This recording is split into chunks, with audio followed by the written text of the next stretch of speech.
Silica ಇದು ಗೃಹಲಕ್ಷ್ಮಿ ಯೋಜನೆ ಹಣದಲ್ಲಿ ಬೆಳಗಾವಿಲಿ ಅಜ್ಜಿ ಒಬ್ಬರು ಇಡೀ ಗ್ರಾಮಕ್ಕೆ ಹೋಳಿಗೆ ಹಾಕ್ಸಿದ್ರು. ಇನ್ನೊಬ್ರು ಯಾರೋ ಆಪರೇಷನ್. ಇದೀಗ ಗದಗ ಕೊಪ್ಪಳ ಇಲ್ಲೆಲ್ಲ 50 ಮಹಿಳೆಯರು ಶರಣಬಸವ ದೇಗುಲದ ನೂತನ ತರಮಣಕ್ಕೆ 1 ತಿಂಗಳ ಹಣ ಕೊಟ್ಟಿದ್ದಾರಂತೆ. ಇನ್ಯಾರೋ 1 ತಿಂಗಳ ದೇಣಿಗೆ ಕೊಟ್ಟಿದ್ದಾರಂತೆ ಬಸವೇಶ್ವರ ದೇಗುಲಕ್ಕೋ ಇಲ್ಲಿಗೋ. ಅದೇ ಕೊಪ್ಪಳದ.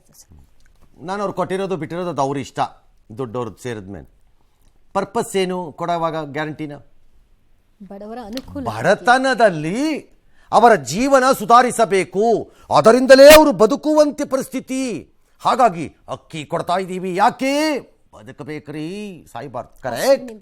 2,000 ರೂಪಾಯಿ ಕೊಡ್ತಾ ಇದ್ದೀವಿ, ಅದರಿಂದ ಬದುಕ್ತಾರೆ ಅಂತಾನೆ. ಇದೇನು ಬದುಕುವ ರೀತಿ?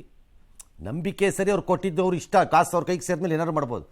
This is exactly why social ಸ್ಕೀಮ್ಸನ್ನು ಮಾಡೋವಾಗ ತಲೆ ಚೆನ್ನಾಗಿ ಓಡ್ತಿರಬೇಕು. ಮತಗಳಿಗೋಸ್ಕರ ರಾಜ್ಯದ ಬೊಕ್ಕಸವನ್ನು ನಿರ್ನಾಮ ಮಾಡೋದ್ರ ಥರ ಮಾಡ್ಕೊಂಡೋದ್ರೆ ಇದೇ ಆಗೋದು. ಪಂಜಾಬ್ ಆಗಿದೆ ಇವತ್ತು. ಪಂಜಾಬಲ್ಲಿ ಪೆಟ್ರೋಲಿನ ವ್ಯಾಟ್ನ ರೈಸ್ ಮಾಡಿದ್ರು, ಪವರ್ ಸಬ್ಸಿಡಿನ ಕಿತ್ತಾಕಿದ್ರು. ಅದನ್ನ ಹೇಳೇ ಬಂದಿದ್ರು ಅಧಿಕಾರಕ್ಕೆ.